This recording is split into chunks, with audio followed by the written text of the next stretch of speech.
Welcome, everyone, to another episode of the Plastic Cards Podcast, the show where we break down the video game news of the week. My name is Fonzie, and I'm joined by my co-host, indie game dev extraordinaire. He's finally settling his feud with Dwayne "The Rock" Johnson and Vin Diesel, Gavin Jones. I feel like I'd start a feud. I feel like I could handle a feud with Vin Diesel. I don't think Dwayne "The Rock." You don't come back from that. No, there's Kevin Hart doesn't even want to be part of this anymore, and he still can't get away from it. most small countries can handle a feud with The Rock. Wasn't there somebody else he was trolling on the internet besides The Rock or Kevin Hart? The Rock. I mean, he had that. I was just reading about them settling that feud in the news. That's why I brought that up. But I mean, that was just a joke that the internet ran with, right? Well, I mean, they had Twitter beef online where they were just kind of not agreeing with the fact that The Rock did that side version of the Fast and Furious movies, and then Tyrese chimed in like, "Hey, this is family." It's like, these are fucking movies, dude. These are movies. This isn't your Step Brothers or whatever. Like, this is just a movie. And then so they're angry with The Rock making another movie. But I don't know if that was manufactured or whatever to sell the movie even more. But now they've squashed it. I do like that response. It's a fucking movie. Did you think when I was in the wrestling arena that was real? Yeah, nope. This is entertainment. These are movies. I'm not really jumping a car from one building to the other and going back in time. And going back. I assume they do that at some point. Yeah. Gavin, how are you? I am very, very well. Nice. What did you do over the weekend? There was an apple pie competition. I went with some friends too. I'm intrigued now. Okay, what and happened? I was a little shocked. It was I thought when it was all said and done, we're all gonna slice up the pies and everyone was gonna be able to have some. There weren't that many people, and they're like, "All right, take your pies home." And we're like, "What? What? Wait, so people created their own pie? Yeah. Or baked it, I guess is what you fucking say. And they brought it Whatever over. you say. If you want to be politically correct. I'm tired of this PC, SJW. You create pies, okay? You create. You don't bake them. But how did you even get to this place? Like, what is this? Is it like a convention thing or like it's No, just a it was tournament? just at it was this the cider place. They Okay. were having an apple pie contest. Gotcha. So we went and and afterwards, so two people in our group had made pies. So we ate those and they were fucking delicious. Gotcha. And they didn't even get close to placing. So I'm like, Really? What? Is it all? It has to be apple, like various types of apple. You were, I guess, allowed to kind of vary. Somebody made an apple cheesecake, which looked redonky Kong. Whoa. Maybe it's just because I was in the mood for cheesecake. Yeah. But it looked stupid delicious. But the one that won, it blew my mind. It looked the worst. It was like a pan. It was very thin. Yeah. And I thought it was like an apple crumble or apple crisp That's or what it sounds whatever. like. Sure, yeah. And but apparently it was just like pared down to its base ingredients, just a fucking good pie. Okay. And it won. And I'm like, oh. That's awesome. And it was just in like a paper plate, like it's like they No, but it was like they trunk. made so much. I feel like they intended for everyone to have some. Oh, okay. So it was Gotcha. neat. That's cool. Neat. And then just played video games. Nice. It was too rainy. Yeah, it was perfect weather for video games. Yeah. I finished Link's Awakening. Whoa, you finished it. Yeah. Okay, what do you think? Whew. That is an old game with a fresh coat of paint. Okay. I remember getting that final boss and thinking, oh, I remember hating this. It's. I think I want to say it took away some of the phases because I remember maybe it's just like looking upon the past, but I remember as a kid thinking there was like 1,000 fucking stages. Gotcha. To that final boss, and now there's maybe like 7. Okay. Max. And no like save points in between, right? So you got to like clear. No, your oh schedule. man, and it was so cool because and he does like 1 heart of damage every time he hits you. Okay. And I had quite a few hearts at the start, but I went through my fairy bottle, my revive lotion. Sure. It's like a cream and there's the that you have this one hot and... lady rub on you, and it's weird every time. It's like okay. I'm into it. I don't know. I haven't seen it, but and then so I beat it with 1 heart left. Gotcha. And I was barely surviving, so that felt extra good. Right. Anytime you're like, white knuckling and you barely make it. Yes. But it was good, and then played some Borderlands. But nice. How did you balance the like Borderlands and Link's Awakening? Because they're kind of different, different feels. So like, did you try and just like power through Links, or did you just go back and forth? I powered through Links and didn't play much Borderlands. Gotcha. But it's still, I feel like I don't know, I'm having more fun with Borderlands. But something I definitely realized is the first half, or like the first 2/3 of Link's Awakening is really, really good. Okay. And after that, it's hard without the fun. Gotcha. Like grindy in some way, or no? Just the puzzles are hard, but not in a fun way. Like I didn't finish the puzzles and go, aha! I just went, for fuck's sake. Yeah. Like I feel like modern Zelda games do a really good job of having their hard puzzles be fun. See, why not change up that part of the gameplay? Get rid of the fun? Well, no. Make these puzzles more updated, because this is a current gen game. Like why not just still kind of take some creative freedom and kind of make it just fun to play if it's I would have loved leave the overworld as is for the most part. Again, the last half lags a little bit. Gotcha. But like completely change up the dungeons. I mean, have 2 versions, which might be kind of tough. But I mean, it'd be really cool to have different dungeons. Those are definitely some of the worst dungeons in the series, but that's also where it was in the timeline. As far as, they were still figuring out what the series was. Oh, sure. Wasn't the whole like the bottle thing with the fairies, that was first implemented with Link's Awakening, right? I feel like there was stuff that was started there that carried over. So I remember as a kid having them, but when I looked up a player's guide of how to get them in this one, they mentioned them as a new edition. So my memory fails me on that one. Okay, gotcha. Because I remember them in Ocarina, but right. But yeah, were they? You played a lot of Link to the Past. Were they in Link to the Past? I didn't play a lot of Link to the Past. I thought. Why do I always think you're just this huge Link to the Past fanboy? I always downloaded like with emulators. I always downloaded like once every 2 years. Right. I have it on that. SNES Classic, but I need to sit down and play it. I always love the art style, but yeah, I'll play like the first 30 minutes and then never the rest of that game. But I watched my uncle years ago when I was like, I don't know, 8, beat the ending, and I was just like, my mind was blown. But I've never sat down and played it. But yeah, that's cool. So you powered through Links, and then you played some Borderlands. So you're just barely scratching the surface on Borderlands? I have no idea where I am. I think I'm halfway through. I've got to be at least halfway through. If I'm not, I'm not making it to the end of this thing. How is the fun level with that game? Like, are you, is it still kind of, they're putting the carrot in front of you, like it's still fun to keep chasing it? It's still really fun. The story is...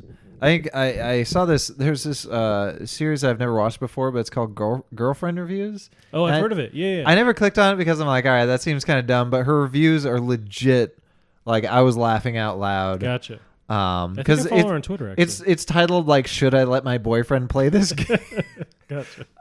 Like what ideas is it going to give him or something? Right. Or but she pointed out is like, this is probably some of the writing. It's not as good as 2. Like gotcha. 2 was really spot on writing, and I think this is definitely missing Anthony Birch. Was he a head writer or something at the? To my understanding, gotcha. Yeah. And we finish this, and the one person that watches is just like, actually, yeah, Anthony Birch was the writer. Blocked. Yeah. He blocked us. But. It's the writing's is very cringy. I was kind of reading that a little bit, that it was, and I wonder, like, I kind of expected that because it was born out of this weirder time where it's, I don't know, the comedy is just kind of its own thing, and it's harder to keep that going and still know the same idea, like keep the same idea. And also to have that comedy grow up, you know what I mean? Like it's hard to keep that going when it's, I don't know, 7 years since the last one, but yeah. I do like that they always kind of parody games in general. Like there's little jabs about, just like quests and stuff. And so, yeah, I heard people online talking about them wanting them to have like actual comedic writers and maybe trying that out, with the comedy. But well, I mean, at this point, they're not even, are they even willing to pay for, voice actors at this rate? Well, that's one of our hot topic. I started going into the comment section on that article, and holy fuck, don't go into the comment section. Really? It immediately went into technical details, and like everyone was a goddamn expert. Over what aspect? Because you're talking about the Troy Baker about the union things, and what's fair, what's not fair. Gotcha. Why Randy's right, why the other guy's right, and I'm just like, this is how are you? It's just a lot of people, a A lot of experts a lot of here. opinions about like once. They weren't even opinions. They were just like interpretations of the rules. Gotcha. In really well thought out ways that I'm like, all right. Yeah, because his beef was the whole unionization aspect of the Writers Guild, and he's a part of that as a performer, I want to say, right? So he decided to not participate in this newer one, Borderlands, because they weren't having talent that was part of that union. I think he said that he couldn't, but then there was another guy who's another bigger voice actor who's in it, who is in a union, but he's in like I want to say a different. I don't know. Like, gotcha. Again, the comments rattled my brain, so it's all very confusing. I see. Yeah, I have. That's one of our articles. I'm sure we actually have the facts on it too. But right. But what did you play anything this weekend? I just kind of lightly played, or just kind of just I flung the controller, just kind of flicked it a little bit, and I fell asleep. But I played some. I got maybe 2 or 3 hours further into Control.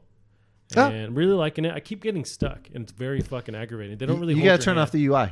That's what. Yeah. God damn it. Yeah, I'm having way more fun knowing where I'm shooting. It's very fun to do that. But there's they hold your hand, a lot of the time, but there's times where they just kind of let you figure it out, and that's where I fail the most. So I feel like an idiot, but it's really fun. You're unlocking more and more abilities. I can kind of sort of fly temporarily. That's pretty dope. They showed that in the trailers. I want to say, right? I wasn't sure if that was like some kind of cutscene where you were just kind of tripping out or something. But yeah, you can do that at whim. So that's fun. Playing that. Played a little bit of the Goose Game, but I'm honestly not done with it. It's still I just barely touch on it again. But I'm loving all the memes and stuff online with the Goose Game. Did you see they keep inserting the Goose character into just a bunch of different games? But like they announced, he's going to be the new Shovel Knight. Yeah, pretty much. There was somebody created like an image of him, like a player has entered the arena, and it's just the Goose going into like Smash Bros and stuff. Yeah, it's fun. He's a fun. It's cool. Yeah, it's a great idea because you're just an asshole and you're a goose. And, yeah, it's fun. He's a good meme base, I think. Yes, but that's really all I played. A little bit of Control. Not bad. That was kind of it. Yeah, Gavin, some stuff happened. Did it though? It did. There's a good amount of stuff that happened this week. So I pulled up some Call of Duty news. I know you're a huge Call of Duty fan. You can't sleep over the new Call of Duty news. But there was State of Play. PS4 or PlayStation had their State of Play last week, and so they talked about a bunch of stuff. One of them was they had a Modern Warfare trailer that showed off the campaign, and they also kind of outlined some of the exclusivity because we knew that was happening. Did we?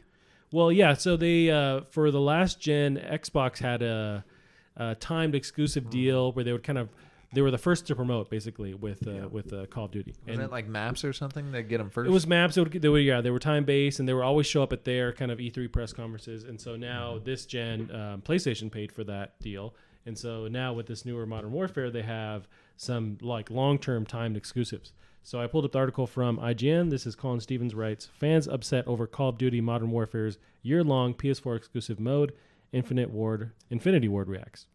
That is a long time though. Yeah, a year is pretty crazy, especially since these things release every year, basically. So right. By the time you can play the next Call of Duty is coming out.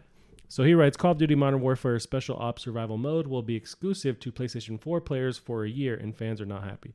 Now, I haven't seen what the Special Ops mode is, so I think they're, by just the tagline, Special Ops Survival Mode, I feel like it's like a horde mode where they're just kind of throwing stuff at you. I would think so. With a team. But that's weird, though, because will this one not have zombies? They haven't said. I feel like just by the realistic nature of the campaign, maybe they shy away from zombies, but I'm not sure. And I wonder if zombies is more of it's not really a Black Ops thing because that was in Modern Warfare or the World War II. They did that. I think they did it in a Blops game. But speaking of multiplayer, did you include the Last of Us thing? I did. Okay. Well, what the fuck you think? You think I'm not going to talk about The Last of Us? I think I don't read the news. That's the thing that I'm excited the most for is The Last of Us news. Yes, we'll cover that, Kevin. I'm an educated terminator. Are you Terminator? Get it right. Free my nephew in here. So he goes on to talk about it. During Sony's latest State of Play live stream, Activision took the opportunity to reveal a brand new story trailer for Call of Duty Modern Warfare, giving us our first real look at its Rip from the Headlines campaign. Following this trailer, a screen popped up with the text, Special Ops Survival Mode, play first on PS4, with much smaller text at the bottom that read, timed exclusive content until October 1st, 2020. As Modern Warfare hits PS4, Xbox, and PC on October 25th, this means this mode will be locked out on competing platforms for just under a year, by which time the next Call of Duty will likely be out or nearing release. Naturally, fans noticed this fine print immediately, and word spread fast. Not only are Xbox and PC players upset about the exclusive mode, but PS4 players generally aren't particularly pleased with the exclusive either, especially with Modern Warfare being crossplay enabled. Oh, yeah. Yeah. Even if other Spec Op modes don't appear to be timed exclusives, even with previous Call of Duty games often having timed exclusive content on PS4, this appears to be one step too far for fans. Here's how they've been reacting, and there's various Twitter excerpts from that. But yeah, so I kind of expected some kind of exclusivity with that whole PlayStation deal coming around with Call of Duty, but this apparently is turning off a lot of people. I don't know if that will equal pre-orders sold or what have you, but I'm sure they're just gonna keep playing the game. I think it's weird though with the whole PlayStation fans are excited because it's like, are they though? Right. And really maybe this is just me, but I don't really freak out seeing this stuff because this is one mode that's exclusive. The multiplayer of the campaign is still free for all. Everyone can play that, and it's still crossplay enabled. So, but fans apparently are pretty angry at that. So I think it's weird that it's not coming to PC for a year. Like normally they tend to not get affected or caught up in this. Right. There's like the exclusives with console stuff, but PC is kind of its own domain. Yep. So that happened. Also in some other Call of Duty news, because this is the Call of Duty podcast, Call of Duty Mobile launches tomorrow, Gavin. Welcome to the Grenade Pin podcast. That's a good one, yeah. So tomorrow launches the Call of Duty Mobile, which have you been seeing this? It's like a mobile Call of Duty, hence the name. You kidding me? Like I wake up and get in a couple of rounds, right, bro? You take your Doritos and your Mountain Dew. Yeah. Make cereal out of them. I brush my teeth with the Gavin. I'm not messing around. Just makes me think of an old College Humor fake ad they did where it's like somebody, I want to say like drinking Mountain Dew and playing Call of Duty, and the ad was for Doritos, just the crumbly bits at the bottom. So the whole bag you just eat by pouring it. That could work. I thought it was real at first. Where do I buy this? Now the mobile Call of Duty comes out tomorrow, but so there's a trailer for it and whatnot. But do you have any interest in playing on mobile?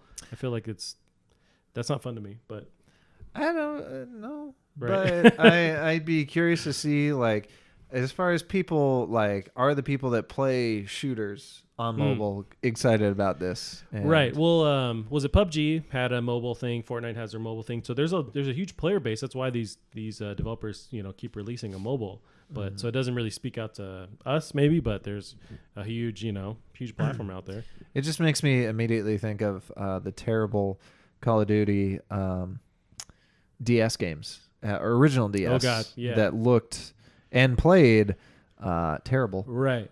I feel like they can still get the same overall gameplay with mobile stuff now, but it's still not, especially if you're using I'm just not a fan of touch-based, games in general, but especially games you have to be super precise, which also brings me to the next thing that's related to that. So apparently you can emulate Android games online, and so there's this popular website called Game Loop, where they say that they're I heard bloop. Game Loop. Game Loop. So they've announced already that they're going to support this, where you can use your PC and mouse emulating your Android game, this Call of Duty Mobile, so you can play keyboard and mouse on Call of Duty Mobile and just completely wreck all of these 8-year-olds that are playing online. That's so dumb. Yeah, I guess that they do this with PUBG as well. I don't know if this shows you your icon that you are playing with PC, but yeah. So no, it's not going to. Right. So I mean, that seems shitty to me. It does, yeah. But I don't know if so. Some people were talking about how it lets you. So if you don't have a high-end PC, by playing on mobile, it allows you to, as long as you have a legit internet connection, you can then play Call of Duty. But because emulation is easy. Right. Oh yeah, apparently, sure. Yeah. I don't know how this works. Maybe it is. I don't know. Some magic, some Dungeons and Dragons bullshit. But Gavin, that happened. Now there's just to add more issues with the whole Fallout 76.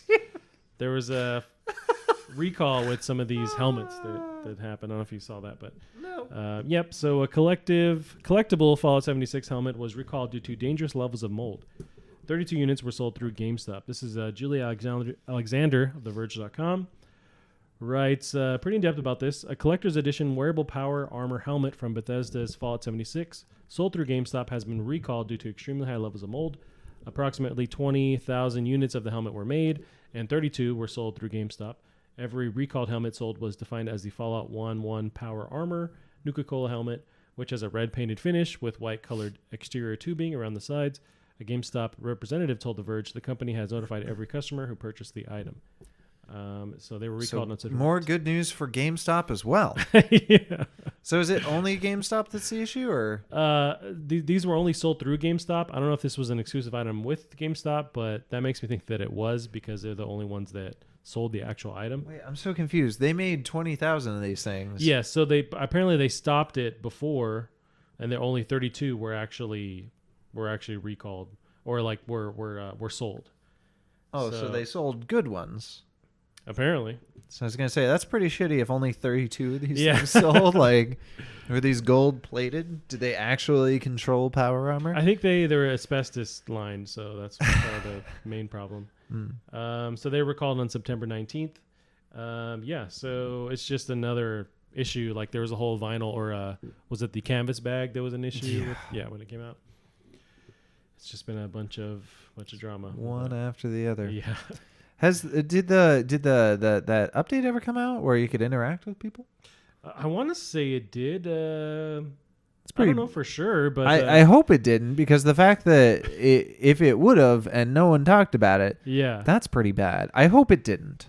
Well, I will see little bits online about people saying like, or different outlets saying like, hey, give Fallout 76 a chance. Like now the online platform is like there's a lot to do there now, but you're right. I'm not sure.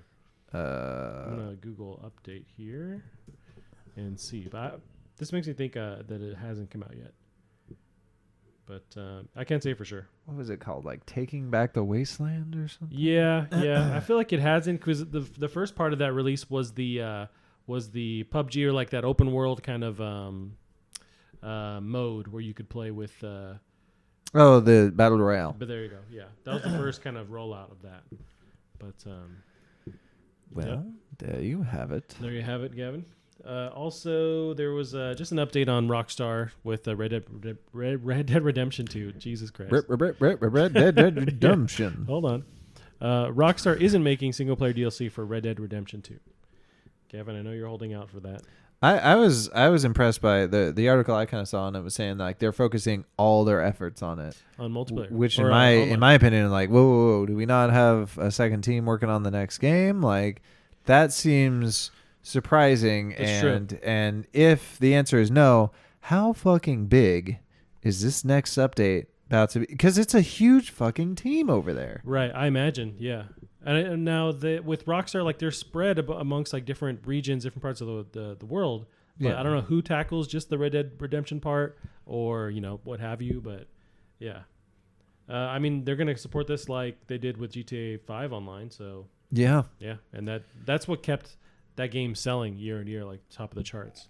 So it makes sense for them to keep supporting Red Dead Redemption 2. It's not going anywhere. I was just hoping, like, there was just different, not leaks, but like rumors over the past couple of months with like people were finding zombies in the online multiplayer, and just stuff like that. Where I was hoping personally that we'd see some kind of delve back into DLC. Right.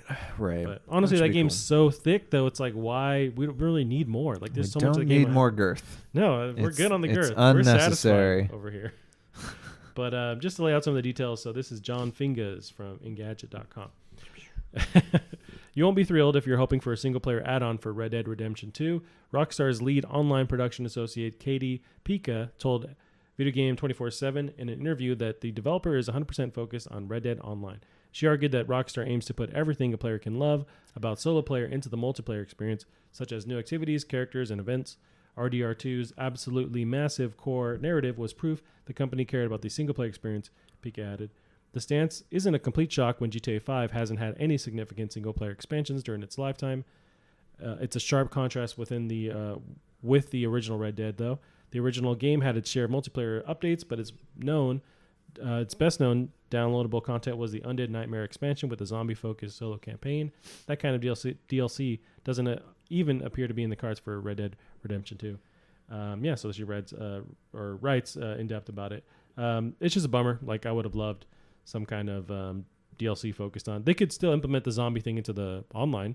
Maybe that's where we're actually going to see it, because they're going to focus on that. They mentioned that Red Dead Redemption had its share of online multiplayer updates. I don't even remember that game having multiplayer.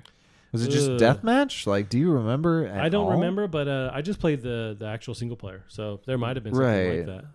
But I feel like it would have been a very basic, like deathmatch kind of thing.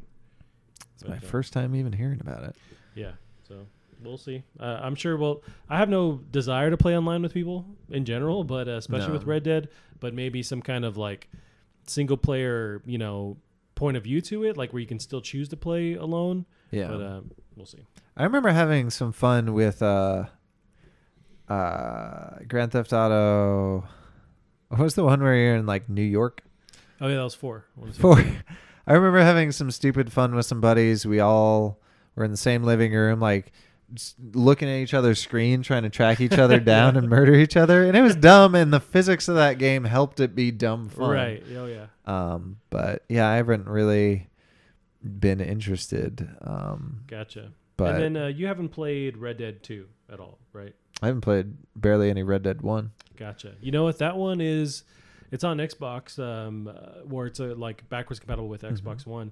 But I played that maybe like 4 or 5 months leading up to Red Dead 2, and I had a blast. It was really, really cool. I didn't expect to like it so much, but I really did. Sure. But yeah. And then I played the hell out of Red Dead 2. But Gavin, elsewhere in the news, we have Mario Kart Tour's paid subscription costs more than Switch Online. Also, I hear it's not fun. Yeah, apparently. It's been getting a lot of negative reviews, but I think it's still selling well. So, I mean, who knows? But I think it's free to start, apparently. But this is from Joe Screbbles of IGN.com. Mario Kart Tour, Nintendo's newest free-to-start mobile game, has begun rolling out on both iOS and Android. With that rollout, one of its approaches to paid content has also become clear. The Gold Pass is a subscription service that costs $4.99 a month. But wait, there's more. Yes. A 2-week free trial is available, after which the paid service will automatically kick in. That subscription sits alongside the gacha-style microtransactions familiar from other Nintendo mobile games. You can buy rubies to fire a warp pipe, and that offers randomized rewards. Mario Kart Tour is a simplified Mario Kart experience, letting you play the classic racer with one finger. It will feature new tours every 2 weeks, beginning with a New York-inspired track today, when this was written. Do you have any interest in any Mario Kart Mobile? No, I mean, I think it's neat that you can play with one finger. That's cool. It appeals to like maybe a younger crowd, just like people that are kind of playing here and there, on their phone, and that's fine. It's just it's not really for me. It's just worrisome that Nintendo, as far as their mobile schemes have gone, they've been very predatory. Yeah, when it comes to the mobile stuff, you're right. Yeah. Yeah, I did play. I think I actually flat out bought that last Mario run. I think it was like $10 to unlock everything, and so I remember doing. I heard that game was fun though. It was fun, but I played very little of it. It was really for one of my cousins when he would freak out and cry. I would just have that on my phone. It's like, hey, we can play this. Like, do you want to try playing this? And so he would chill. But so it was very much you can play with one finger kind of thing. Right. And it's just, you're right. I wonder why the approach to that, side of it, where they're just like super hardcore with these microtransactions and whatnot when it comes to the mobile games. I mean, it certainly makes me wonder how much control does Nintendo even have on this? 'Cause that's true. I mean, Pokemon Go wasn't made by Nintendo. Right. Yeah, it's like the Pokemon company that handles that, right? Well, it was whatever that they make those VR or those AR games, and I think it's the same company that made the Harry Potter game. Yes, yeah. They just licensed out That's the true. property. They allow the property to be used, and so it's not really. Maybe they like have a slight input on the pricing component, but Yeah, they I'm might. sure it's out of their hands. I mean, they did a damn good job with Pokemon Go, Yeah. to my understanding. Although, even as far as profit goes, most of that's just to the developer and not so much to Nintendo or Pokemon Company. Well, they could think of like the long con where it's like that's still going to keep that property relevant to where those fans are going to buy the actual legit Nintendo game when it comes out. Mm-hmm. So yeah. Did you do you have that the article in there about the stream, the Pokemon stream? No, I don't. I'll Google that right now. What is the Pokemon stream? So they're gonna do what I believe Fallout 76 did, and just have a 24-hour fucking stream of who knows what. We're gonna. No, this is the Pokemon Company thing. This is for the new Pokemon game. They're having a 24-hour stream on Twitch, I believe, probably on YouTube as well, because why not? And it's just gonna be something. Like, you're probably gonna see. I think it's gonna be my personal thought is it's going to be So they mentioned you can set up camp here and just look at other Pokemon happening in front of you at your camp. So I'm predicting it's going to be sort of just that first-person view, checking out the Pokemon. Some will walk by. Yeah. I'm sure they'll have some, big dick Pokemon walking by that everyone in chat's going to be freaking out. I'm sure I'll have it open all day on my phone while I'm at work. Right. It's Charizard. In his new version, he has emo hair. Because they have these. Have you seen some of the weird versions of these Pokemon? No, I haven't. They're so strange. Gotcha. They're really. Well, they got to keep it, modern and stuff. Are they all dabbing and stuff, or what are they? Skateboarding. I wouldn't put it out there for them to not dab. It's just some of these weird. Yeah, they're very strange. I saw there's like that sword one that has the thing that just keeps going. Everyone was talking about online. Yeah. Yeah. So, yeah, you're right. So they're the Pokemon Company's having this 24-hour Pokemon Sword and Shield live stream. So this is in October. This is October 4th, which is, I want to say, Friday. Yeah, it's Friday. It's payday, motherfucker. So according to counting those days down. And they realize this. According to the official Pokemon Sword and Shield site, the stream will show live footage for 24 hours from a camera set up in Glenwood Tangle, a strange forest location that we all know. Deep within the Galar Glenwood's Tangle. I always forget. I hate when I get my Glenwoods tangled. So that's happening. That's cool. That's a good way to just get some advertising out there, get some attention on it. Now, when does the Pokemon Sword and Shield actually launch? I don't know. I feel like it's soon. I want to say it's this year, right? I think maybe not. Yeah. So that is November 15th. Yes. Okay. Okay. For Pokemon Sword and Shield. Now, Gavin, I know you love your Mario Kart Tour, but let's move on to another article. What about Xbox launching public Project xCloud preview program? Cool. Enough bees in there, you think? Don't you get like free new Gears of War? Well, there's some games that you can try with this. It's almost like a beta pre-program. Mm-hmm. So there's some official games that you can actually play on the when you start out that server. So I did apply for this to be a part of this. I don't know if I'll get in, but I did get into when Stadia did their first tryouts for the public. That was before we even knew it was Stadia, though. Wasn't it was just their project, whatever stream thing. But and it worked, fine with Assassin's Creed. But so in detail, Adam Bankhurst of IGN writes, Microsoft has announced that it will be inviting some of its community living in the United States, United Kingdom, and Korea to test out its game streaming service called Project xCloud this October. Kareem Chaudhry, corporate vice president, Project xCloud, I cannot say the X's today, Project xCloud at Microsoft explained that this public preview is a critical phase in our multi-year ambition to deliver game streaming globally at the scale and quality of experience that the gaming community deserves and expects. I think one thing to make no doubt here is like a lot of times when people say, and I don't know if they called this a beta, but I'm not seeing beta terminology, but a lot of times with stuff like a public beta for a game, it's not real. This is a fucking beta. Gotcha. You're gonna have people going in. I don't think they're too worried about the backlash. I'm sure there's gonna be people just like, it doesn't work that well. They're really trying to test it in this case. This is a test. I see. Yeah.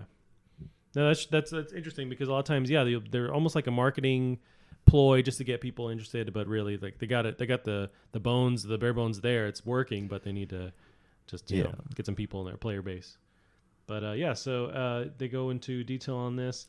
Xbox boss Phil Spencer and other Microsoft employees have already been using Project xCloud and playing such titles as Crackdown 3, Destiny 2, Sea of Thieves, Halo 5 Guardians, and Gears 5. No one's playing Crackdown 3 on that thing. That's a fucking lie. Yeah, that one, man. And now Halo 5 Guardians, why are they? I guess to test out the service, but I don't know who's actively playing that. But Halo 5 Guardians, Gears 5, Killer Instinct, and Sea of Thieves will all be available at the start of the Project xCloud public preview, with more games being added in the future. All games during the preview will be free, and no purchasing will be necessary. KI? They put KI on there. Killer Instinct, yeah. That's going to be the fucking test. You know what? I like that they are not shying away from these really like Twitch-based, like just high frame rate games that need to work if you're streaming it, right?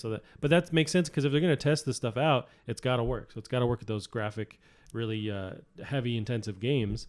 Much like with Stadia, how they're trying to use. They're claiming that you can run Doom, the new Doom on that. They're really going with the harder games to show that it's possible. I think that's something I didn't really think of. I mean, I was just thinking in pure like reaction time, like you press a button, it's got to go across the internet, something reacts, and then it goes clear back. But you said graphics-wise, and I think the thing with that game, there's so many particle effects, and that's one of the biggest problems with streaming is the more pixels that change on your screen per second, that's when things start to get blocky, right? Gotcha. And that game, there's so many particles, you could easily have every single pixel on your screen be different for 60 seconds straight, no problem. Like that game is just fucking bonkers. Yeah, you're talking about Doom, right? Yeah, not or Killer Instinct. Killer Instinct. Gotcha. Yeah. I mean, they're testing it out for sure. So just to end it, to participate, testers will need a phone or tablet running Android 6.0 or higher with Bluetooth 4.0, a Microsoft account, and Bluetooth-enabled Xbox One wireless controller. Games will be available through the new Microsoft game streaming app, which will be available in the coming weeks for Android devices. I wonder which version of Android I have. You know, when I go to sleep, I'm always like tossing train. I'm like, oh, which Android version do I have? Am I back on cheesecake? Yeah. Is it Fart Factory? What version am I? I wonder if they still name them. They probably do. They do. Yeah, they do. There's Marshmallow at one point. Yeah. We're on Muffin Top. I'm forever on Muffin Top. Followed by Frumpkin. I'm excited to, if I get in on this tryout beta thing, I'm very, optimistic about this streaming future. I do want to keep trying this stuff in Stadia. I listened to this really in-depth interview with the head guy at Stadia. I want to say he's the head project manager. But it was a really cool interview. Like they talked in depth about it. Sure. I just listening to this dude talk. I was really just now I'm convinced. I'm on board. And the little I played of Assassin's Creed when it was on that Stadia tryout thing, it worked. I didn't notice a lot of lag. And the fact that all these different companies are putting a lot of money into this, this future, there's got to be something there. I think the only real game in there I care about, and I don't care about it personally, but I think is really going to be the pusher, is Sea of Thieves. Gotcha. You think like I still think that's something this generation probably is, I don't know if they're having LAN parties like we used to. No, I don't think they are. And those were my favorite moments. Right. And I think you get it. So, one of my coworkers, he'd be playing on Xbox. His son would be playing Fortnite on his phone. Yeah. And they'd be having a grand old time together. So you make it so somebody could be on PC, someone's on console, right. Somebody's on their fucking Switch. You got somebody on their Android, their iPhone. You get all these kids together, just pirating around, giggling it up like... Fuck yeah. That's actually really cool. Yeah. Let's bring it. Your internet's going to collapse upon itself. So are these, these systems really only made to work when it's like one person is streaming a game or, two people? That's that's going to be a test of that whole system. It's like how many people can stream this game and not have a copy of it. Yeah. I really do now that's got me thinking man, I wish Sea of Thieves did come to Switch because I think that would sell gangbusters. And you could just have kids hanging out together playing it. It'd be great. I don't think it can handle those water physics. The physics in that game are pretty impressive. Gotcha. Well, just turn it down. I mean, they put The Witcher on the Switch. I mean, come on. Yeah, but it doesn't look as good as The Witcher. Well, it looks good. Yeah. But that's a trade-off. I mean, but I think it could run and it could be awesome on Switch, and that would really open that up. And then Nintendo has such a good relationship this gen with Xbox, so I think that could totally happen. Yeah, Gavin, were you ever much of a Brain Age fan? because we got Brain Age coming. For Switch. Let me tell you. Yeah. Well, I don't like Brain Age. Gotcha. It can't recognize my handwriting. Oh, really? Despite the fact, so I have extremely childlike handwriting, and everyone can read it because my letters are so big and stupid looking. Okay. But, and this may be part of the reason why I draw so bad, people tend to approach certain numbers and letters from a certain direction. Okay. And on most of them, I go the opposite way. Whoa. And their software takes those stroke directions into account. Gotcha. Because So- most people will draw or write a certain way, or like the traditional approach. Yeah. So I don't know, like an example, like do you start your 7 at the bottom or the top? At the top, I think. Right. Yeah. I'd have to think of a better one. But yeah, they're You definitely. go from underneath the page and like. I go in the middle backwards. and I go. I start at the V with 2 pens and. So when you were a kid, is that when it started? When they're teaching you this in elementary school and the teacher's showing you on the board? I have no fucking clue. Just I go, didn't yeah, know that's that cool. I'm gonna do it this way though. I didn't know that I do it wrong until I started playing this, and my buddy Joe is just like, "You, what?" And then I forget about it, and then like occasionally somebody will see me writing, and they'll like, "What's wrong with you? Is this a psychopath test right here? Like you start these letters from the wrong direction. Yeah. You've murdered at least 8 people by the time you're 10. Not a confession." They can't use that legally. You can't. It's in a podcast. It doesn't count. Yeah. No. So that's part of the reason I don't. That's like, your beef with Brain I'm Age. also so especially during high school when these were out.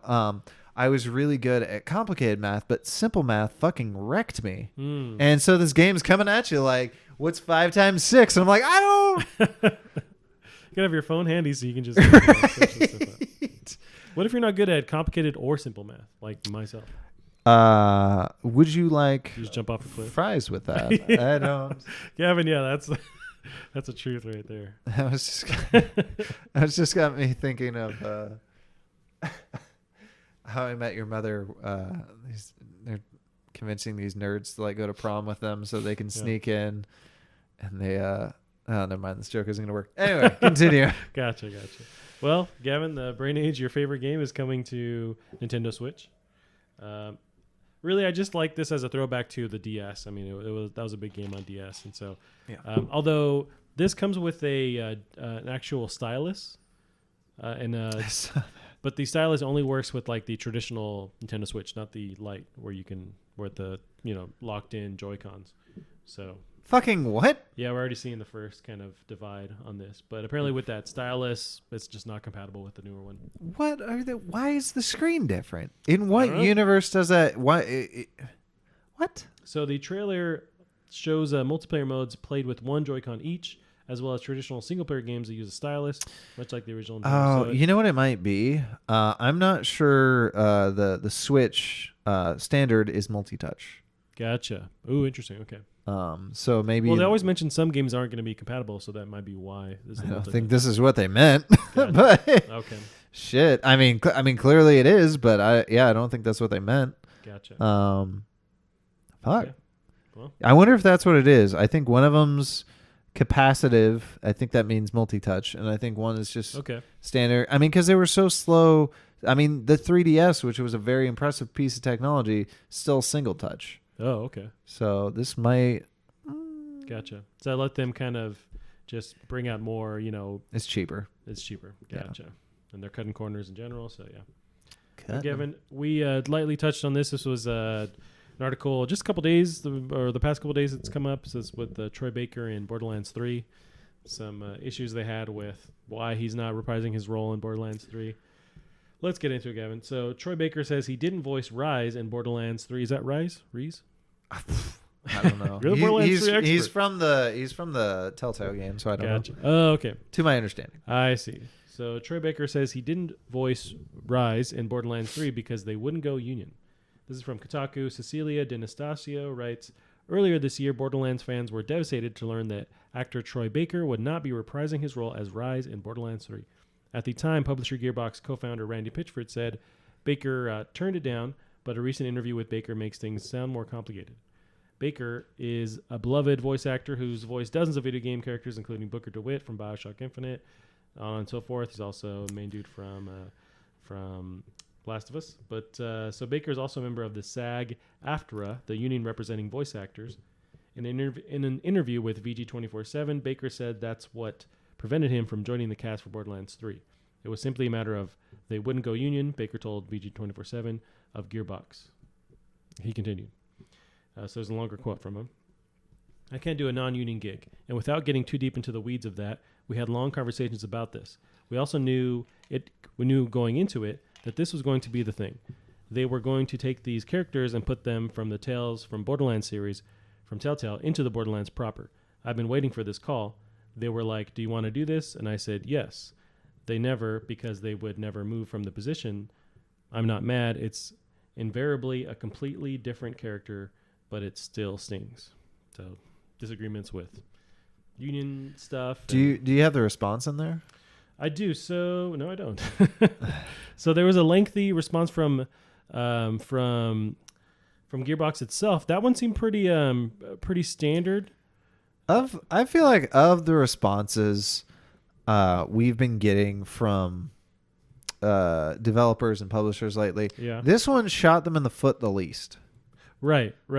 A lot of times it's people just doubling down or saying stupid shit. I think this was like they actually let their PR person do their job, because that's what it feels like. And I have the response. So this is from Gearbox. Troy is an exceptional talent, and we were disappointed that he declined to partner on Borderlands 3 after being offered the part. We wish him the best and hope he knows the offer to collaborate with him still stands. Gearbox is a Texas company and is bound by Texas law, which means that a person cannot be denied employment because of membership or non-membership in a labor union or other labor organization. Can't be informed of that anyway. Gotcha. It seems pretty, they like you said, let their PR guy do their work. And so it wasn't like Randy Pitchford shooting off these weird, tweets. Right. Just like going back and forth. Because that was that initial spat they had online with like disagreements on why he wasn't on. And he was Randy? never asked. And Troy Baker and I want to say it was Randy, was someone very high up at Gearbox. But they were like publicly talking about disagreeing as why he wouldn't. It's Vin Diesel. And he's like, well, you're just a budget The Rock. And that's not... Yeah, but does that affect your, how you feel about Borderlands 3 at all? Not really. It's again, like I think we talked about it before the stream, but I went through the comments, and this is just a very complicated issue. Sounds like it. Yeah. And it really sounds like a little, they're both kind of right, but they're both kind of wrong. This stuff sucks legally. It's just so confusing. Right. But I do love me some Troy Baker. Oh yeah, he's a delight. He's I still always think it's weird that people like keep comparing him so close to the guy that does Nathan Drake. And I want to say that's because like Nathan Drake did, like that guy did so many different voices, but right. I always look at this guy like I don't know, as like surpassing him almost because with Nolan North, who does Nathan Drake. There you go, yep. I hear his voice every time, and all I can hear is Nolan North. But with Troy Baker, like most of the time, I don't even know it's him. Like, he does a good job with that. Yeah. Did you hear him play the Joker in that one Batman game? Now Nolan North or Troy Baker? Troy Baker. No, I haven't heard that. It sounded exactly like what's his name to me? Well, not Henry Cavill, but Mark Hamill. Yeah, to me it sounded exactly like Mark Hamill. A lot of people were very nitpicky about it, and probably correct. Maybe I'm just ear deaf. But those are huge shoes to fill. Like if you score anywhere near that, that's awesome. Right. But yeah, he's so. Now they have a YouTube series. Nolan. No, what was the name of Nolan North? There we go, Nolan North. And Troy Baker. They have a YouTube series where they play like older video games. It's actually pretty fun. Good. But they do that and they just roast each other and bullshit. And Has Troy Baker stopped being as handsome? Because I think that's the worst offense. It's like you're very talented, you've got a great voice, and you're that handsome. Yeah, that's not fair. No, it's not. That's really just a crime. Him and the what's his name from Stranger Things, the bully. Oh yeah, Billy. Yeah, we're just gonna buy them their own island, and they can go live on that away. From the rest. Too pretty and talented. Also, Paul Rudd. I watched that trailer you're talking about, and like he's just effortlessly. Oh right. Cool. Where it's like you could never stop him from just. He's. Awesome. I would at least qualify. He's not that stupidly handsome. He's just effortlessly charming. Right. That charming part is a huge part of it, but he's also right. good looking dude. He's a good looking. and funny. Yeah. I feel like if he wasn't charming, he'd just be like, he'd be a pretty good looking dude, but you can't take the charming out. That's true. Did you ever see, what was that show? That John Mulaney and that one guy did where they play old people on Broadway? Oh, right. No, I remember hearing about it, but I haven't seen it. Oh my God. You should see that with Paul Rudd, just because really? Paul Rudd is such a good sport and gets into it. It's pretty good. You've never seen? No, I know. Yeah, I know what you're talking about. Do they improvise every interview too, or is it? They're like I think they said there's a really strong mix. I want to say, but they know they can bounce off each other really well. Yeah, I'm googling that because I love his stand-up, John Mulaney. Right, he's great. Oh Hello on Broadway. Oh Hello, it's so good. The Oh Hello show. You've never watched any of that? Never watched it. I'm just slowly coming around the corner to Nick Kroll. He's bugged me for years. This show is what did it. Yeah, he always bugged me for years. Like getting used to him, and I know he's awesome. It's just he always rubbed me the wrong way. I think a lot of his early stuff was really kind of edgelord humor, and I wasn't on board. Or he's doing impressions. It's like, dude, gotcha.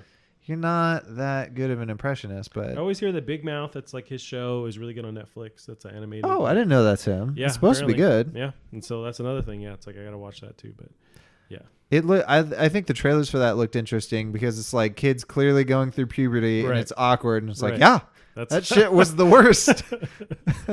And finally, we get some cartoons based on it. Right, exactly, because that's what we all wanted. Okay, we got some PlayStation news here. This was just this morning today. Right. This is Sony Worldwide Studios head Sean Layden departs PlayStation. Sean Layden will leave Sony Interactive. This is Matt Kim from IGN.com writes. The official PlayStation Twitter account has just announced that Worldwide Studios chairman Sean Layden will be leaving Sony Interactive Entertainment. Layden has been with Sony since 1987. Layden joined Sony as part of its corporate communications department in 1987. Layden later became president of Sony Computer Entertainment in Japan in October 2007 before becoming a founding member and vice president of Sony Network Entertainment International in 2010. He just rose up those ranks. They just had a robot named every division, didn't they? The fact that we got the name PlayStation out of this is astounding. Yeah. So, it's pretty, it's just changing of the guard or it's something different. For me, he's more familiar in my eyes, with just the E3 press conferences recently. Sure. He'd always come out and just kind of introduce stuff. But I know he's doing, really high profile stuff behind the scenes. But for me, it was seeing him at E3. Who's just so much a face of PlayStation. There was a tweet recently. So they had the Video Game Awards last year, right? Mm-hmm. And they had, Reggie Fils-Aimé, they had Sean Layden, and they had the Xbox guys at Phil Spencer. What did they come out for again? I remember this Video Game now. Awards. Yeah, that was last year Video Game Awards. Kind of remember this. Yeah, so so Jeff Keighley, he tweeted about it, just kind of how it was the very right time, right moment kind of thing. But actually, I pulled up an image. So yeah, so we got Phil Spencer, Reggie Fils-Aimé, and then Sean Layden. So just the titans representing each industry meeting in one. And that's weird that only one of those people is going to be unretired. He's so young too. He's going to be around with Phil with that goofy fucking grin. Yeah. That's the dork test. If you're that much of a dork, it's okay, I can trust you. All right. Right. I'll believe you now. You're not embezzling that much money. Right. It's fine. He's also to be fair, he's the shortest guy. But they're kind of close. I don't know. Well, those two are fucking. He's probably 6'2" or something because Reggie's a giant, and the other dude that just retired is he's taller than Reggie. How's that possible? Also, they have that standard kind of hair poof thing, which gives them a good 4 inches. Right, above. They do. But so I don't know what this means. They're ending the big push with PS4, so maybe just the right time for him to transition out and do something else. It could be. Bring new people in. I also literally don't know what this guy does. Yeah, so so do I. Yeah, so Matt Kim kind of goes into detail now, just to lay out this his actual job duties. In 2018, Layden was made the chairman of Sony Interactive Entertainment Worldwide Studios, another robot term.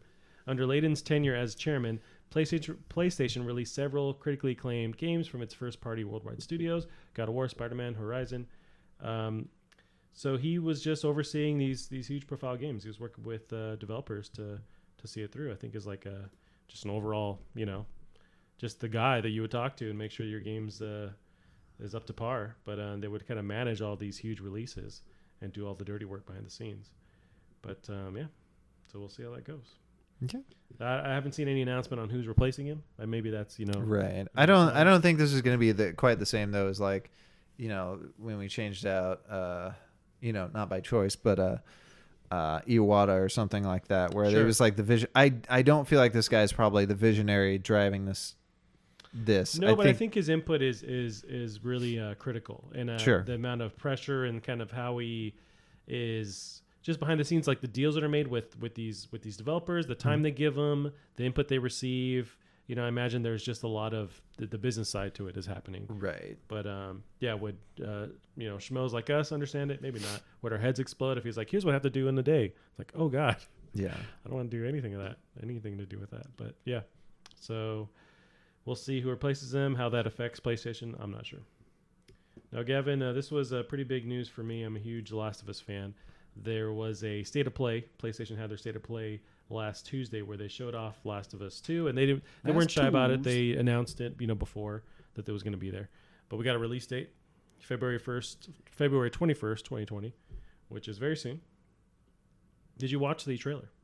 I did. Yeah, gotcha. I thought it was good. I didn't remember it very well because I remember I had to text you and be like, did they show gameplay? Yeah, it was intermixed with some of the cutscenes and stuff. Yeah. I know one thing we talked about, which is funny because you're not allowed to spoil it for me, but I remember thinking like the way from how far I got in that game, people kept fucking dying in the story. Like anyone we started to halfway like was dead. Yeah, it's true. So I was definitely like, clearly Joel's going to die at the end of the story. Or somewhere towards the end of the story, he has to die. So seeing Joel in the trailer, he's still alive somehow. I don't know why they separated, or he's a figment of her imagination, which I don't think so. But when I do finally finish that game, if he does die and he is a figment of her imagination, my mind is going to be blown. Well, it could be all of that or none of that. I mean, all of that or none of that. You really got to play the original. I'm playing. I forgot that I was doing that this weekend as well. I was playing through the original Last of Us. I feel like that's not just like a game you just casually replay though. It actually is. I mean, it's a long game, but like once you start getting into it, it's like, oh yeah, I love this game, and just kind of being reminded of it. But I love wading through garbage water so I can push the board so she doesn't have to go through the garbage water. Yep. No, that's half of the game. But, I love The Last of Us, and so I'm super stoked for it. There was a lot to pick apart in the trailer as far as like just story wise. Are we seeing exactly what's going to happen, or are they kind of?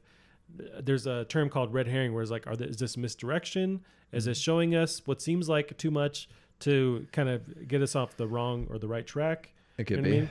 There was some, and I had this kind of feeling as well. So with that trailer, they show Ellie. She has the kind of girlfriend partner that she's into.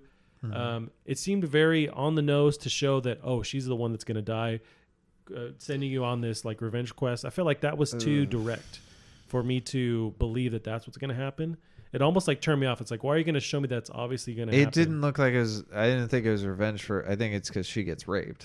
Ellie gets raped. Really? Oh, I didn't see that. But you might want to rewatch that trailer because that's clearly what's about to happen. Maybe. So there's they kind of intentionally black the screen out. Wow. You can tell that she's looking at someone. I imagine she's looking at her partner. They both go to that weird shack and somebody gets shot. I feel like there's a gunshot. Maybe that could happen too in the in between.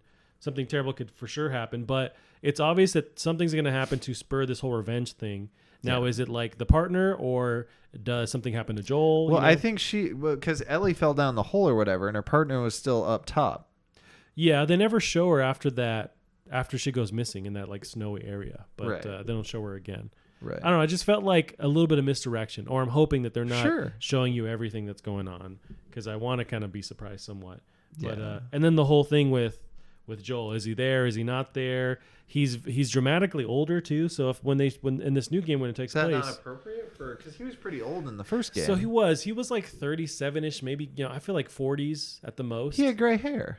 I mean, that's true. I say this as a 31-year-old with gray hair. Like, me too, man. No, but I got the vibe that he was like 40 years old because he was still fit enough to do a lot of this stuff.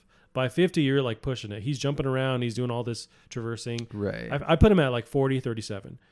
This Ellie now, it looks like at least 15, 10 years in the future. So he's what, maybe 50, 55? He looked dramatically older in that, like almost 60s. So I don't know what they're doing with that. But I think that's another weird thing about too is like you think in a place without healthcare, like you can't survive to 60. Yeah. You're lucky if you push 55. That's true. The world could just be harder on them. So he might not be actually older by much that we're thinking, but the world is just like had a drag on him. This is when people are going to die of tetanus again. Yeah, exactly. So I pulled up some GameSpot did all the work. So they had just various like tidbits about that initial announcement because they let the press play the game for about 2 to 3 hours, and a lot of the press had in-depth stuff on just reactions and that kind of thing. But there's also news that Naughty Dog put out about the game itself. One big one is that there's no multiplayer this time around too. Now this and is, people love that multiplayer, so that one's kind of surprising me. I jumped in for a little bit when that game first came out, and it wasn't bad. I'm just, for some reason, I wasn't super into it. Sure. In general, I just wanted that single player experience from The Last of Us anyways. But they had a lot of people that were actually pretty excited about that original multiplayer. But so we'll get to that. So The Last of Us Part 2 is Naughty Dog's longest game. According to director Neil Druckmann, The Last of Us Part 2 is Naughty Dog's longest game to date. We began working on this game over 5 years ago. Druckmann wrote in the PlayStation blog post. What we realized pretty early on is that we were putting together Naughty Dog's most ambitious and longest game in our 35-year history. To tell this kind of story, that game needed to be massive. The game spans 2 PS4 discs. The fact that the fact that The Last of Us Part 2 is Naughty Dog's longest game seems to fit in line with how the game's physical version spans 2 PS4 discs. It just might be the only physical PS4 game to actually take up that much data. Yeah, I can't think of another release on PS4 that has to, like, that just Final Fantasy, and that's about it. Interesting. Well, just and like that's going to be stupid massive too. Yeah, there's been debate or like drama with that whole remake because the box art was released. And it doesn't say Part 1. No, it doesn't. So I don't know what the fuck they're thinking with that. I think it's going to confuse a lot of people. Yep. Just kids walking into GameStop with their propeller hats, and they're like, "I want to buy the new Final 7 remake." All I can picture is you, a full-grown, like in shorts way too short, and like we get the suspenders or whatever. Apparently, it's just lederhosen now, and your propeller hat. And they're, "Sir, please, we keep telling you can't come here." I just want to buy my So here's another little excerpt. It will make you feel bad about killing enemies. The original Last of Us didn't shy away from making you reflect on your actions, and the sequel developer Naughty Dog aims to hit that theme even harder. The Last of Us Part 2 has a new, seemingly small detail that could add a lot of weight to each kill. Every human enemy has a name, and they do not like it when you kill their friends, according to co-director Anthony Newman. This was intentional. You can see this from, there's not only like interpretations of the game, of the press, how they felt about playing the game. There's actual, like, you can watch gameplay now, like officially gameplay. And so you can see this as the enemies are walking around, and if you kill them as Ellie, they'll get emotional. They're calling out to their buddies that they're missing. So there's a lot of like interactions with the enemies. Like they have their own world with each other, like their own connection with each other. I think that's neat. I do, but at the same time, if they're out to kill me, why? Like, yeah, I'm sorry, that sucks. Right? No, I mean, but you're out to kill me. Yeah. Like you're still the. I think it'd be really interesting if on top of that they added in the system from the fuck was this game? I'll never remember the name, mm-hmm. but you may remember forever ago there was like this game. It was like a city. Had been taken over by like giant dust storms and apocalypse, and you're like on the top of these big skyscrapers. And you're going around, but part of it was you could disarm enemies because sometimes they'd be lying. So like, let's say you go into a room, you pull out your gun, and you have 2 other enemies that also pulled out their guns. Yeah. Now let's say you shoot them, they had no ammo. They weren't going to kill you. They were lying. Oh, gotcha. They were trying to scare you, and you could have scared them off. Completely not killed them. You didn't gain anything by murdering them. Sounds familiar. Yeah. Yeah, it was. It definitely came out. Was I it remember third person, first person? Like I think it was third person. Okay. I definitely remember when I first saw the trailer. I'm like, well, that's not going to ever exist, and it did, and it was supposedly pretty cool. So there was a lot of bluffing, and I think if you had that aspect of Maybe you shoot somebody and they're sad and like you make them, they're surviving too. Right. That could add a lot of weight to this, and it'd make you feel shitty for wasting your bullet on top of it. Yeah. Had nothing against you in the first place. So I do like that. Yeah, it's not going to make you not, continue, because you have to keep going in the game. You can't just not kill these people or not do whatever to subdue them. But I just like that it just humanizes. It makes it creates more weight in the world with what you're doing and your actions. And as the AI gets better, it feels that seems natural for the AI to at least talk to itself in a realistic fashion. As you're sneaking around, let alone they have these connections, that are almost like mini storylines within the enemies themselves. Like, I like that idea a lot.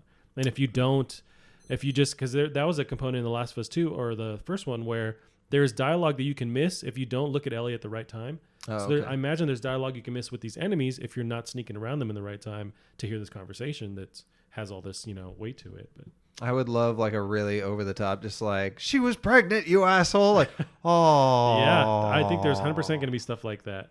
Yeah. Because it just makes you think about the fact that in this world, these are real people. So I mean, there's repercussions for what you do. So now they go on into detail about this, but the one interesting new addition to this was there's dogs now in the game. So the dogs can like sniff you out and seek you out, and you have to. A big debate online was like, I don't want to kill these dogs, but you can. Apparently, Neil Druckmann confirmed you can sneak around them. There's ways to play the game without having to kill the dogs. You're gonna out sneak a dog. Apparently. So it was cool. This is a video game. Well, there was like with the whole hiding aspect, you can trick humans. Simply enough where you can just kind of keep moving, sneak. You can go prone in this game too. But with the dogs, they can always smell you. So it doesn't matter if you're out of sight; they can find your trail, and you can see your own trail that you create in that whole like listen mode. But they're gonna find you no matter what. So it just adds another component where you have to kind of keep moving, keep thinking about where you are in the world. But there's dogs, and you can choose to not kill them. But they confirmed how you can, because you're Ellie, you're smaller, you're more nimble, you can fit in between stuff like they showed off in that original trailer. So I'd like to think the way you stealth around a dog is you hold up a giant blanket and they're just looking. Yeah. And then you drop it and then you're gone around a corner. Or you know what? Maybe you can have smelly stuff on you, like meats and whatever. That's not how dogs' noses work, though, because they can that's why their noses are so good. So humans, we smell the most dominant smell, or the most dominant top smells, and that's what overcharges our. That's why dogs, they can smell tons of smells all at once. Gotcha. So like, so they can smell that, but the thing they're still looking for, they can still smell the other thing. It's like an overpower. Right. Gotcha.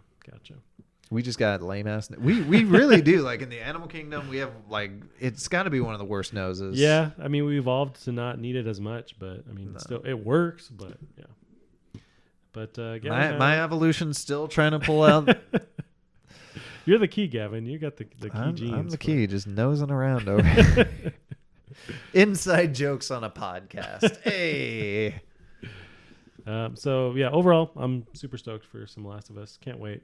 I got to get you playing The Last of Us, the original. You got to play it. But I'm not going to be able to play this game. They just said it's their biggest, most ambitious game ever. I'm never going to finish that. What? I've only ever finished the only game I've ever finished of those, and I own like 3 of their games. Like the Uncharted series is Uncharted 2. Gotcha. That was maybe one of the best ones. It was really awesome. Good, but like I think I started Uncharted 3, like never even got close. Like, really? Last of Us, but to be fair, that was partially my PlayStation's fault. It was picking up and hovering from the fans. Right, it was. Yeah. Now I'm told you I'm willing to let you borrow this PS4 for as long as you need to play the game. All right, it's gonna be 18 years. I just want to get I really want you, because I know once it latches onto your brain, you're gonna be hooked for sure. Some of the best storytelling I've ever. Joel was a ghost the whole time. Yeah, there's a red doorknob, and then you find out. Crazy. Wait, is there a red doorknob in that movie? No, there was M. Night Shyamalan one. Yeah, that was the whole with Bruce Willis, who was a ghost. Spoilers, but yeah, there was a red doorknob, and he was a ghost, and that's all I remember. Could he not turn the doorknob? Yeah, that was part of it. There's a door. Too much of a ghost. I should probably watch this movie. Like, it's one of his good ones. Yeah, that's one of his good ones. And I don't think it's gonna matter that I know about the twist. I think it'd be one of those ones where, especially like the one that killed my sister. Like she doesn't do it on purpose, but she spoils everything. Is that where you get your desire to watch the end of stuff? No, absolutely. I've been mad about her ever since. Like I remember I started Game of Thrones. Yeah. And she's like, oh, when he dies at the end, I'm what? So like Fight Club was a huge one. I'm like, man, I wish I didn't know he was just his imagination this whole time. Gotcha. See, I think I knew that going in just from hearing from other people, but that's one of my favorite movies. I love Fight Club.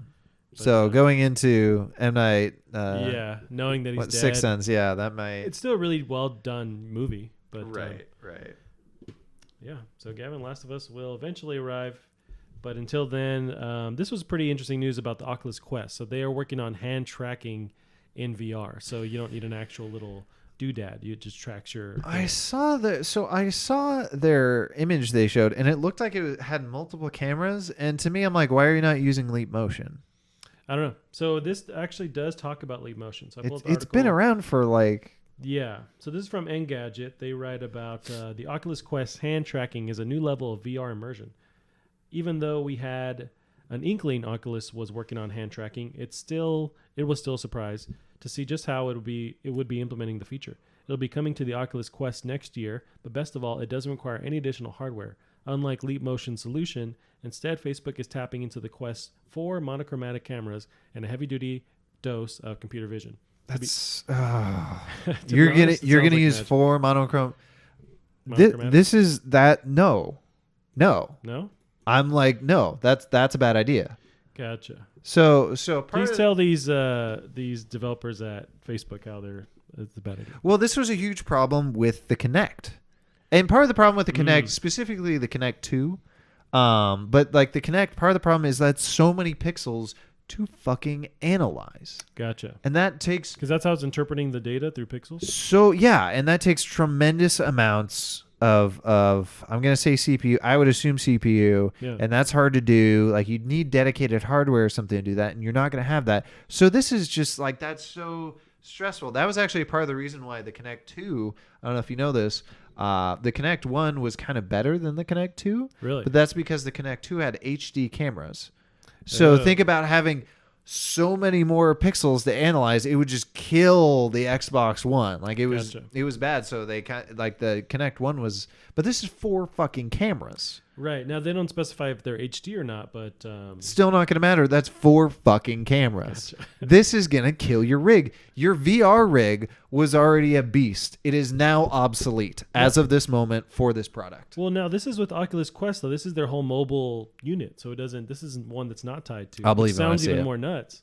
Yeah, no, and that's I think a healthy amount of skepticism. But this is going to run like dog shit. We're watching their announcement video. But they're showing a lady put it on, and she has her fingers. And I mean, ideally, this would be cool if it works this way, but I just don't know if that's legit or not. And 4 cameras doesn't make sense either. Like you could easily do 2 and have it be pretty good. Now, are we assuming it's as hard as we think to track? Like digits and fingers are kind of a simple geometry, right? No, because our brain knows how to complete that image. You know that where my fingers are when you're looking at this. Right. The camera has to guess. I see.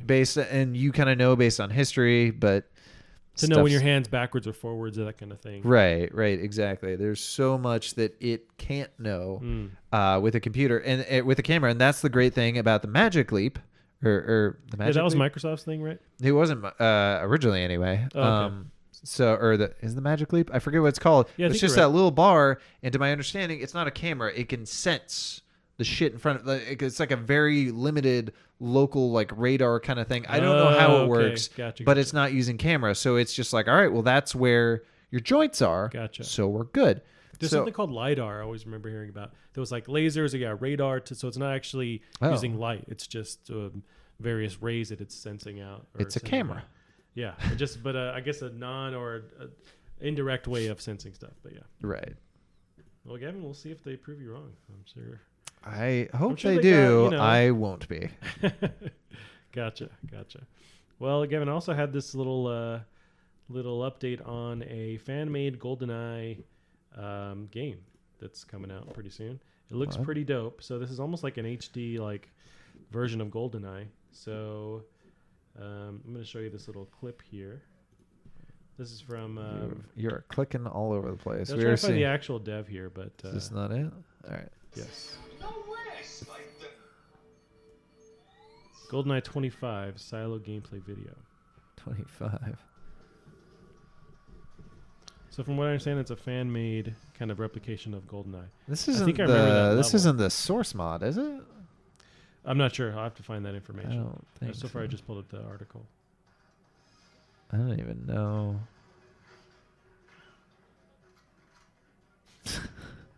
This feels pretty authentic. The sound effects just kind of trigger the memories in my brain. Yeah. I like that they left in some of the jank.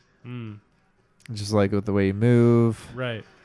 I mean, honestly, like the ragdoll is one of the first things that's kind of jarred me. Yeah. Because the rest of this is just like a graphical update.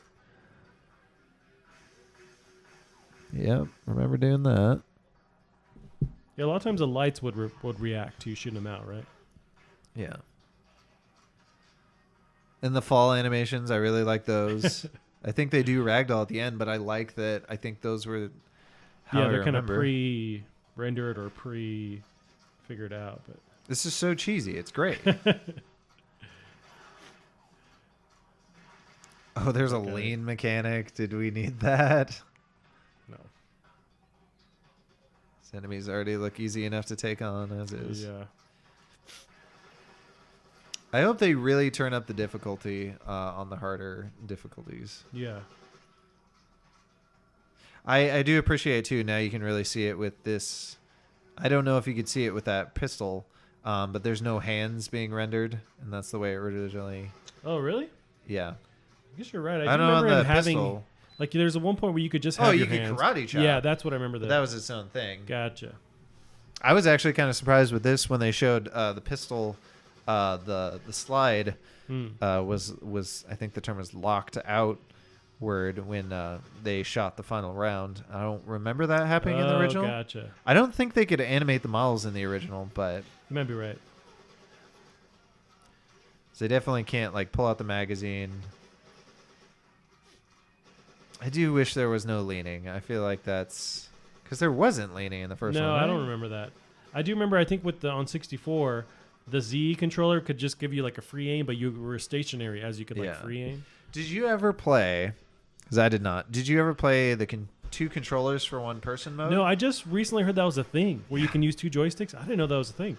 What a cool innovation. Did it work or was? I mean, those sticks kind of sucked. Yeah. Like they were the best thing we had. Right. They were really good for Mario Party.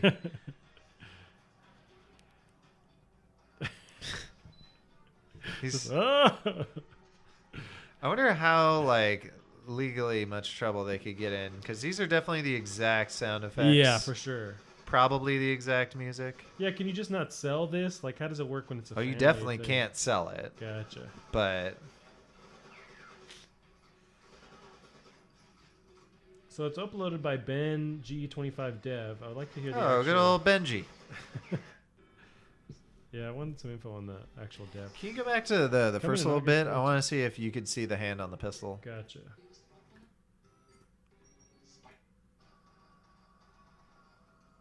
Let's see.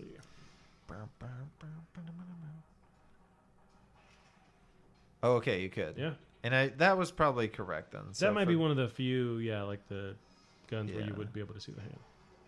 Yeah, it's very faithful. Aside from the lean mechanic. Right. This is extremely faithful. I mean, there's no sprint as long as you don't do a sprint or something like that. Right. And I bet they put in an option to turn off lean. I wouldn't doubt it. Yeah. It's clearly there. This is nice. Right? I thought you'd dig that, Kevin. And that's so much work to do that, too. Yeah.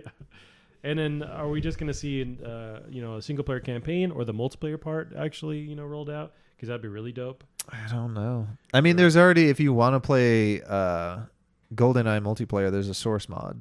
Gotcha. And apparently it's pretty good. Kevin, that's all I have for you today. That's all we got. We have, I feel like we have some games coming out, but I didn't pull them up. Yeah. Yeah. I know your favorite Call of Duty Mobile is coming out tomorrow. Boy, can I just not wait to get my virtual dollars into my phone machine. What do we got here? Oh, boy, Luigi's Mansion. Forgot about... Is that Outer Wilds on that list? It's coming up soon. As we get into... Now we're leaving September, getting into October. We're starting to see a lot of these pretty huge games come out. So Surge 2... Is this in order? Yeah, so... Well, somewhat. Isn't Surge 2 out? Yeah, right. Surge 2 is out. I heard Surge 2 is really good. It kind of found its own identity, aside from being I remember the first science one. fiction Dark Souls. Yeah. The first one didn't catch me. I think I bought it for like $5 on PSN. Recently they had a sale. But I haven't seen much on the second one, so maybe the second one's more It's supposed to be good. Supposedly it's funny. Which is Really? such a weird, when you're originally like this Dark Souls kind of knockoff, to be funny. And that's cool. Like, as far as carving your own identity, didn't see that coming. Yeah, if you can find the humor and kind of figure out your niche. Yeah, much brighter too. So Gotcha. So we have Ori and the Blind Forest comes out to Switch. The new one, or is this... That just came out. No, this is just the Switch version, I think. Definitive Edition. God, that new one's so pretty. We got Destiny 2 Shadowkeep, which is the DLC coming out tomorrow. Now, Ghostbusters, the video game remastered, is October 4th. That's super soon. I didn't realize it. Wow. Yeah. It's payday, baby. I'm going to pull up some October stuff because I'm not seeing... Wait, yeah, this is...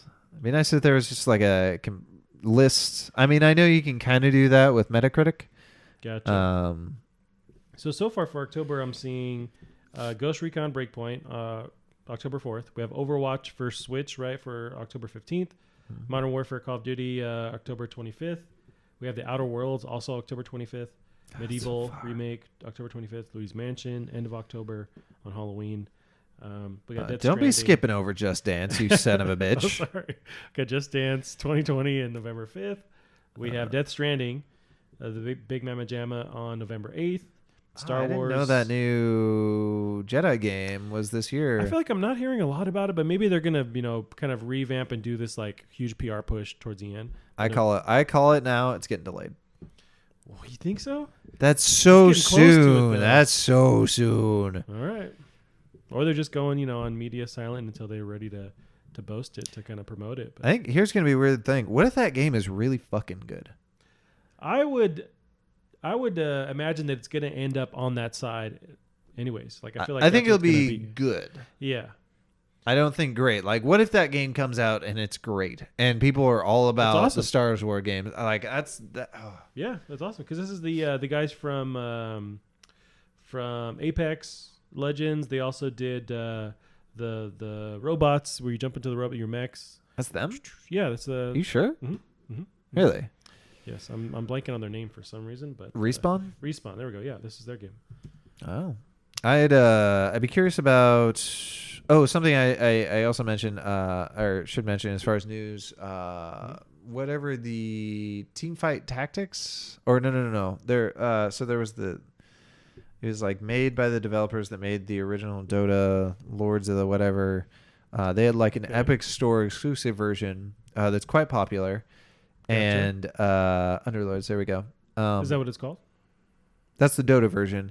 And they made a non-copywritten version for Epic Store, and that is going to no longer be an Epic Store exclusive. Is it going to Steam or back to Steam? I think it's just going to everything. Gotcha. Which is pretty cool.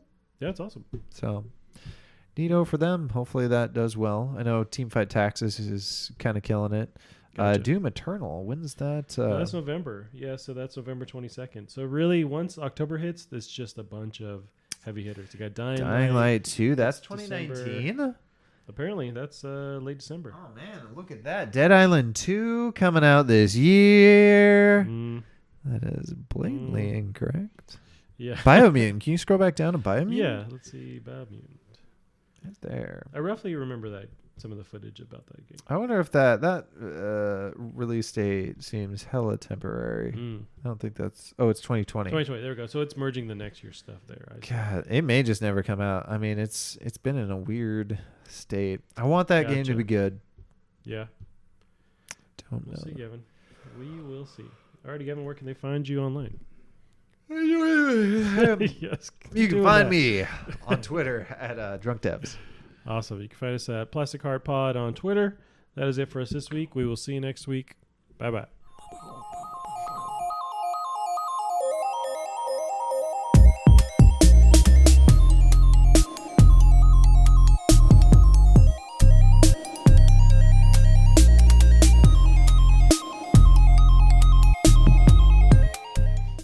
Is this Adam Sandler singing it? No, I mean, it's...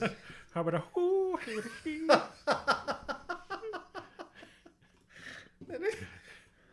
If I actually tried, it would sound like garbage. Do we have Macaulay Culkin? Oh, that's James Dean. From a distance, it looks James Dean, Macaulay Culkin, you know, well, they're interchangeable. Yeah, from a distance, and like part of me is was he wearing a red shirt in the first Home Alone? I think so, yeah. Or maybe like the brother. Red jacket at some point. Yeah. This is me just defending it at this point. I've gone too deep. No, really, he does look like him. It's actually his father. Why are more people mad at Jimmy Dean? The sausage guy? Yeah! Great actor, terrible. I love his breakfast. Was that... I really don't... Who the fuck left a voicemail? Oh. I didn't even have a missed call. How'd you... What kind of trickery is this? Can you just send... Now. I think you can actually send voicemails directly, like you don't have to deal with. Definitely not. 1, 2, 3, 4, 5. Are you recording this? Just because it's easier to set it before we...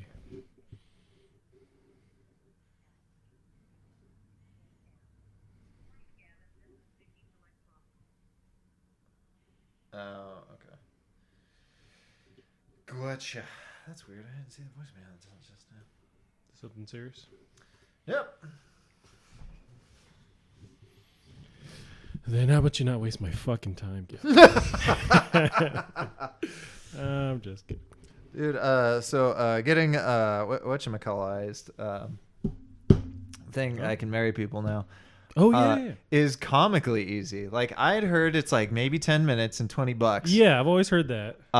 It's maybe 45 seconds. What? And free. What? It's legit? Yeah. Okay. You gotta I think I went to... It's like a MySpace I didn't do ordainme.com. I'm sure that's probably just as fast, but it's like, all right, make your login and ordained. And I'm like, what the fuck? Wow. That's cool, though. Congratulations. Yeah, it's like, I don't even know why we have this still, but I need, when you guys go get your marriage license to ask... Yeah, we gotta do that. Well, you don't want to get apparently too soon because there's an expiration date. Yeah, I think it's a month and a half, something like that. We looked into it, yeah. So they said, it's like, what are my responsibilities? It's like, make sure the shit's filled out correctly and get it in on time. Yeah. Oh, okay. But I need to know if I need to buy, like, the proof that I've been ordained. Can you just print it off or something? I have a printer. No, they have to mail it, I guess, or that's what they say. I wonder if I could print it off and get away with it. Mm-hmm, mm-hmm. But yeah. Oh boy, you're hiding a lot more today. That's got me. It's just how I have it arranged. There's nothing special about it. It was. Anyway. Oh God. Do you ever make noises just from like normal stretches? Just because I'm getting old. And I notice that more and more with me. Like I'm tying my shoe. I'm like, oh God, all right. It's there's this bit in Letterkenny where they start making fun of one of the guys because when he sits down, he goes, right? Like, oh, hello, Dad. Didn't see you there. Like, you make dad noises. Try and sit down again. There's something about them having a season 4, like premiering or something like that. I think they got renewed for season 5, but I want to say it's Hulu exclusive, which doesn't make sense because I thought it was really popular in Canada. Maybe it's because it's like, I don't know, Crave TV only. I don't know how it works, but I'm fucking excited. That show is fantastic. You should watch more of it. Yeah, I mean, yeah, maybe. That reminds me of today I was at lunch and this one gal was like, you haven't watched Hunger Games? And I go, no. She's like, you need to watch Hunger Games. No. I'm like, tell you what, I will watch it, but you have to watch the story it's based off of. You have to watch Battle Royale. And she goes, I don't think I'd like that. It's like, guess I'm not watching it then. It's good to make a deal. It's like, okay, we'll meet in the middle. You have to watch one movie. I have to watch 3. Megan read the books of Hunger Games. And she said the books are really good. I heard Apparently movies there's a are lot of better. Story.